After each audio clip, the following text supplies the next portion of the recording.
মাধ্যমিক 2026 পরীক্ষার ঠিক আগের মুহূর্তে তোমাদের জন্য নিয়ে চলে এলাম ইতিহাস বিষয়ে একটি চূড়ান্ত গুরুত্বপূর্ণ নমুনা প্রশ্নপত্র ও সাথে তার উত্তর। এই নমুনা প্রশ্নপত্রে থাকা প্রতিটা প্রশ্ন পরীক্ষার জন্য ভীষণ গুরুত্বপূর্ণ, পরীক্ষাতে আসার মতো প্রশ্ন। কাজেই তোমরা যারা ইতিহাস পরীক্ষাতে ভালো রেজাল্ট করতে চাইছো, অবশ্যই এই নমুনা প্রশ্নপত্রে থাকা ছোট বড় প্রতিটা প্রশ্ন খুব ভালো করে পড়ে রাখো। এখান থেকে বেশ কিছু প্রশ্ন তোমাদের পরীক্ষাতে কমন আসতে চলেছে। সো আমরা সম্পূর্ণ প্রশ্নপত্রটি একদম প্রথম থেকে দেখে নেব। প্রশ্নপত্রের শুরুতে একের দাগ বলা হচ্ছে সঠিক উত্তরটি বেছে নিয়ে লেখো।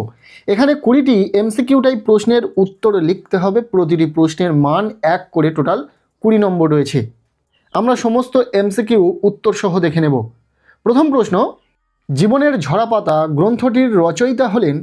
উত্তর হবে সরলা দেবী চৌধুরী। এরপর দ্বিতীয় প্রশ্ন, ভারতে ফুটবল খেলা প্রবর্তন করেন? উত্তর হবে ইংরেজরা। 3 নম্বর প্রশ্ন, রংপুর বিদ্রোহের নেতা ছিলেন? উত্তর হবে নুরুল উদ্দিন, অর্থাৎ রাইট অ্যান্সার অপশান গ। এরপর 1.4 দাগের প্রশ্ন, বোমা বোধিনী পত্রিকার সম্পাদক ছিলেন? উত্তর হবে উমেশচন্দ্র দত্ত, অর্থাৎ রাইট অ্যান্সার অপশান ক।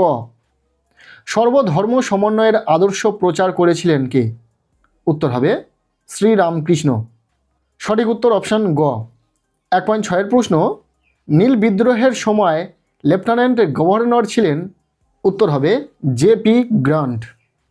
এরপর 1.7 প্রশ্ন, 1878 সালের অরণ্য আইনকে ভাগ করা হয় কটি স্তরে? উত্তর হবে 3টি স্তরে। 1.8 প্রশ্ন, বন্দে মাতরম সঙ্গীতটি রচিত হয় কত খ্রিস্টাব্দে? উত্তর হবে 1875 খ্রিস্টাব্দে। এরপর 1.9 প্রশ্ন, মহাবিদ্রোহের সময় ভারতের বড়লাট ছিলেন?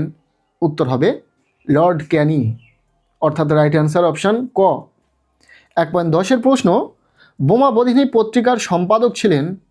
উত্তর হবে উমেশচন্দ্র দত্ত। 1.11 নম্বর প্রশ্ন, ভারতে হাফটোন প্রিন্টিং পদ্ধতি প্রবর্তন করেন কে? উত্তর হবে উপেন্দ্র কিশোর রায়চৌধুরী। এরপর 1.12 নম্বর প্রশ্ন, মোপলা বিদ্রোহ হয়েছিল কোথায়? উত্তর হবে মালাবার উপকূলে। 1.13 নম্বর প্রশ্ন, বঙ্গভাষা প্রকাশিকা সভা প্রতিষ্ঠিত হয়েছিল? উত্তর হবে 1806 খ্রিস্টাব্দে, অর্থাৎ রাইট অ্যান্সার অপশান ঘ। 1.14 নম্বর প্রশ্ন, লাঙল যার জমি তার, এই স্লোগান যে আন্দোলনের সঙ্গে যুক্ত তা হলো? উত্তর হবে তেভাগা আন্দোলন। এরপর 1.15 নম্বর প্রশ্ন, ভারত ছাড়ো আন্দোলন শুরু হয়? উত্তর হবে 1942 খ্রিস্টাব্দে। 1.16 নম্বর প্রশ্ন, দীপালি সংঘ প্রতিষ্ঠা করেন? উত্তর হবে লীলা নাগ ওরফে রায়। এরপর 1.17 নম্বর প্রশ্ন, কুনবি বলা হয় বা হতো? উত্তর হবে উত্তরপ্রদেশের কৃষকদের। এরপর 1.18 নম্বর প্রশ্ন, নমশূদ্র আন্দোলন শুরু করেন? উত্তর হবে হরিচাঁদ ঠাকুর।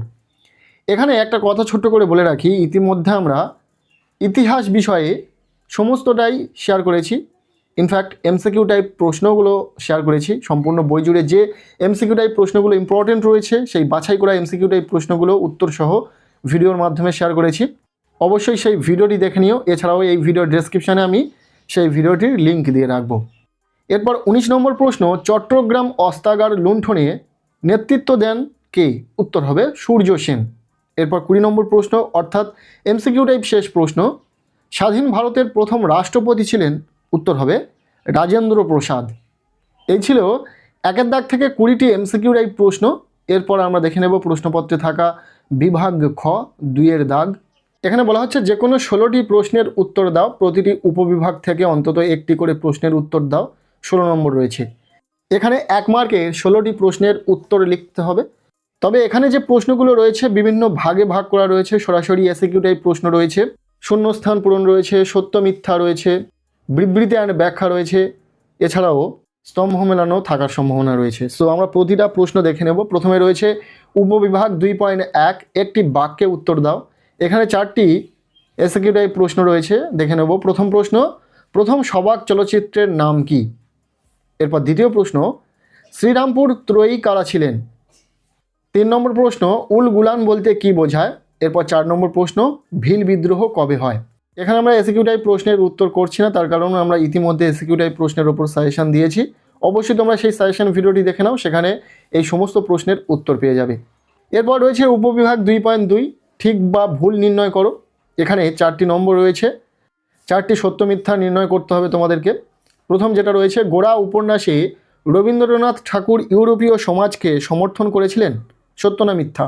দ্বিতীয় রয়েছে, সোমপ্রকাশ পত্রিকার সম্পাদক ছিলেন দ্বারকানাথ বিদ্যাভূষণ। এরপর 3 নম্বর প্রশ্ন, ভারতের প্রথম ইলেকট্রিক্যাল ইঞ্জিনিয়ার হলেন গোলকচন্দ্র নন্দী। এরপর 4 নম্বর, কলকাতা বিশ্ববিদ্যালয়কে ব্যঙ্গ করে বলা হতো গোল দিঘির গোলামখানা। আশা করছি এই 4টি প্রশ্নের মধ্যে বেশিরভাগ স্টুডেন্টেরই প্রতিটা প্রশ্নের উত্তর জানা রয়েছে। যেহেতু পরীক্ষার একদম প্রস্তুতি লগ্নে আমরা এই ভিডিওটি শেয়ার করছি, এখানে যে প্রশ্নগুলো রয়েছে খুব ভালো করে পড়ে রাখতে বলবো। এরপর রয়েছে উপবিভাগ 2.3, বলা হচ্ছে ক স্তম্ভের সঙ্গে খ স্তম্ভ মেলাও। এখানে স্তম্ভ মেলানোতে 4টি নম্বর রয়েছে, কি কি রয়েছে আমরা দেখে নেব। ক স্তম্ভে কী কী রয়েছে এবং খ স্তম্ভে কী কী রয়েছে দেখে নাও। রাধাকান্ত দেব, লর্ড রিপন, শিশির কুমার ঘোষ, গঙ্গা কিশোর ভট্টাচার্য। আর খ স্তম্ভে রয়েছে ইন্ডিয়ান লিগ, বেঙ্গল গ্যাজেট, জমিদার সভা, ইলবার্ট বিল। আশা করছি তোমরা মেলাতে পারবে, আর যদি না মেলাতে পারো অবশ্যই কমেন্ট সেকশনে জানাও। এরপর রয়েছে উপবিভাগ 2.4, বলা হচ্ছে প্রদত্ত ভারতবর্ষের রেখা মানচিত্রে নিম্নলিখিত স্থানগুলি চিহ্নিত করো ও নামাঙ্কিত করো। তোমরা জানো ভূগোলের মতো ইতিহাস পরীক্ষাতেও ম্যাপ পয়েন্টিং থাকবে, 4টি নম্বর, 4টি স্থান তোমাদেরকে চিহ্নিতকরণ করতে হবে। ইতিমধ্যে আমাদের সাজেশন রেডি, আজকালের মধ্যে আমরা দিয়ে দেব সেই ম্যাপ পয়েন্টিংয়ের ওপর সাজেশন। মাত্র 5 থেকে 6টি স্থান আমরা চিহ্নিতকরণ দেখিয়ে দেবো ইতিহাস পরীক্ষার ঠিক প্রস্তুতি লগ্নে, এবং সেই 6টি স্থান চিহ্নিতকরণের মধ্যে থেকে 100% পরীক্ষাতে 4টি স্থান চিহ্নিতকরণ আসবে। সো অবশ্যই দেখে নেবে। আর এখানে যেগুলো রয়েছে ইম্পর্টেন্ট রয়েছে দেখে নাও একটু। বাংলা ওয়াহাবি আন্দোলনের কেন্দ্র বারাসাত, দেশীয় রাজ্য জুনাগড়, মহাবিদ্রোহের অন্যতম কেন্দ্র মিরাট, নীল বিদ্রোহের কেন্দ্র যশোর। এই 4টি স্থান কিন্তু ভীষণ ইম্পর্টেন্ট রয়েছে, তোমরা একটু প্র্যাকটিস করে রাখো, তাহলে কিন্তু তোমাদের পরীক্ষাতে হুবহু কমন পাবে। অবশ্যই সেই ভিডিওটি দেখে নেবে। এরপর রয়েছে উপবিভাগ 2.5, বলা হচ্ছে নিম্নলিখিত বিবৃতিগুলির সঙ্গে সঠিক ব্যাখ্যাটি নির্বাচন করো। এখানে 4টি ব্যাখ্যা তোমাদেরকে নির্বাচন করতে হবে। 4 নম্বর রয়েছে, ঠিক এমসিকিউ টাইপ প্রশ্নের মতো কিছুটা বিবৃতি এখানে দেওয়া থাকবে এবং তার নিরিখে 3টি ব্যাখ্যা এখানে থাকবে, এবং যেটি সঠিক ব্যাখ্যা সেটা তোমাদেরকে নির্বাচন করতে হবে। এটা কিন্তু ভীষণ সহজ, খুবই সিমিলার কিছু ব্যাখ্যা থাকবে এবং যেটা সঠিক আশা করছি তোমরা পারবে। বিবৃতিগুলি দেখে নাও, এখানে কোনো ব্যাখ্যা নেই, আমরা জাস্ট নমুনা প্রশ্নপত্রে বিবৃতিগুলো রেখেছি। প্রথম বিবৃতি যেটা রয়েছে, 19 শতকের বাংলার নবজাগরণের ব্যাপ্তি ছিল খুবই সীমিত। দ্বিতীয় বিবৃতি, নীল দর্পণ নাটক ছিল সেকালের নীল বিদ্রোহের অন্যতম দলিল।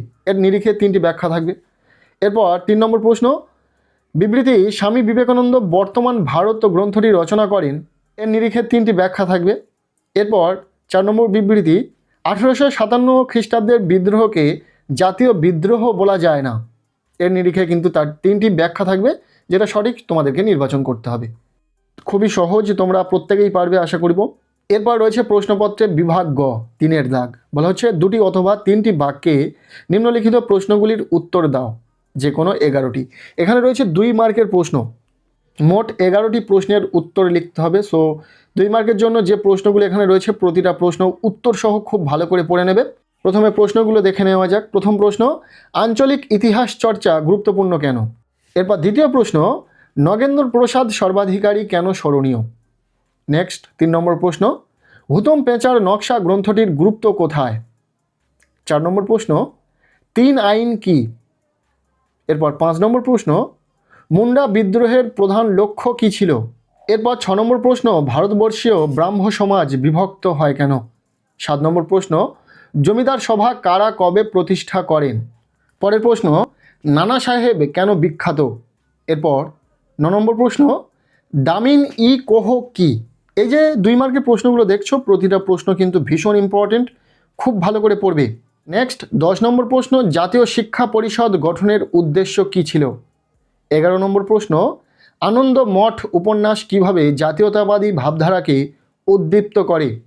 এরপর 12 নম্বর প্রশ্ন, ওয়ার্কার্স অ্যান্ড প্রেজেন্টস পার্টি কেন প্রতিষ্ঠিত হয়েছিল? পরের প্রশ্ন, অলিন্দ যুদ্ধ বলতে কি বোঝো? নেক্সট, অ্যান্টি সার্কুলার সোসাইটি কি? এরপর 15 নম্বর প্রশ্ন, কাকে কেন বিজ্ঞান চর্চার জনক বলে? এরপর শেষ প্রশ্ন, কিভাবে জুনাগড় রাজ্যটি ভারতে যুক্ত হয়? এই 16টি প্রশ্নের মধ্যে থেকে তোমাদেরকে পরীক্ষাতে 11টি প্রশ্নের উত্তর লিখতে হবে, যেখানে থাকবে কিন্তু 22টা নম্বর। এরপর রয়েছে বিভাগ ঘ, 4-এর দাগ, বলা হচ্ছে 7 বা 8টি বাক্যে যে কোনো 6টি প্রশ্নের উত্তর দাও।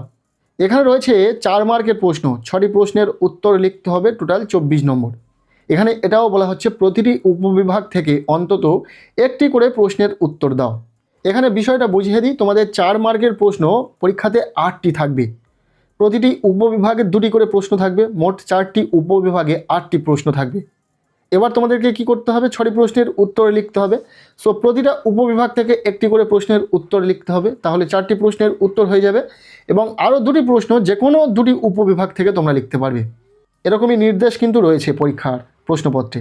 যাই হোক, প্রশ্নগুলো আমরা দেখে নেব। প্রথম প্রশ্ন, এদেশের চিকিৎসা বিদ্যার ক্ষেত্রে কলকাতা মেডিকেল কলেজের ভূমিকা কীরূপ ছিল? ভীষণ ইম্পর্টেন্ট একটি প্রশ্ন, খুব ভালো করে পড়বি। এরপর দ্বিতীয় প্রশ্ন, কালীপ্রসন্ন সিংহের হুতম পেঁচার নকশা উপন্যাস থেকে তৎকালীন বাংলার কী সমাজচিত্র পাওয়া যায়? এই প্রশ্নটিও অত্যন্ত গুরুত্বপূর্ণ একটি প্রশ্ন। এরপর 3 নম্বর প্রশ্ন, সাঁওতাল বিদ্রোহের চরিত্র বা প্রকৃতি নির্ণয় করো। এই প্রশ্নটিও ইম্পর্টেন্ট রয়েছে। যেহেতু আমরা ইতিমধ্যে 4 মার্কের প্রশ্নের জন্য ঠিক কোন প্রশ্নগুলো পড়তে হবে বা কোন প্রশ্নগুলো পরীক্ষার আগের মুহূর্তে পড়া প্রয়োজন, সেই 4 মার্কের প্রশ্নের সাজেশান ইতিমধ্যে আমরা ভিডিওর মাধ্যমে শেয়ার করেছি। যারা সেই ভিডিওটি দেখোনি অবশ্যই চ্যানেলে ভিজিট করে ভিডিওটি দেখে নিতে পারো। এছাড়াও আমি এই ভিডিওর ডেসক্রিপশানে সেই ভিডিওর লিঙ্ক দিয়ে রাখবো, অবশ্যই সেই ভিডিওটি দেখে নেবে, কেননা সেই ভিডিওতে বলা প্রতিটা প্রশ্ন পরীক্ষাতে আসার সম্ভাবনা রয়েছে এবং 100% সেখান থেকেই পরীক্ষাতে প্রশ্ন কমন আসবে। চলো বাকি প্রশ্নগুলো দেখে নাও। 4 নম্বর প্রশ্ন, 1857 খ্রিস্টাব্দের মহাবিদ্রোহের প্রতি শিক্ষিত বাঙালি সমাজের কিরূপ মনোভাব ছিল? এরপর 5 নম্বর প্রশ্ন, বাংলায় মুদ্রণ শিল্পের বিকাশে গঙ্গা কিশোর ভট্টাচার্যের অবদান কিরূপ ছিল? নেক্সট 6 নম্বর প্রশ্ন, ছাপা বইয়ের সঙ্গে শিক্ষা বিস্তারের সম্পর্ক বিশ্লেষণ করো। এরপর 7 নম্বর প্রশ্ন, দেশভাগজনিত উদ্বাস্তু সমস্যা এ বিষয়ে টিকা লেখো।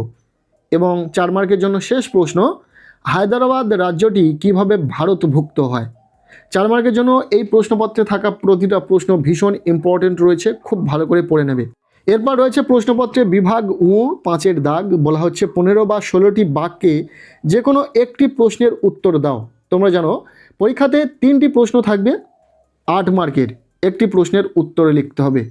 সো এখানে যে 3টি প্রশ্ন রয়েছে ইম্পর্টেন্ট রয়েছে, আমরা দেখে নেব। প্রথম প্রশ্ন, বিংশ শতকের ভারতে উপনিবেশ বিরোধী আন্দোলনে বামপন্থীদের ভূমিকা আলোচনা করো।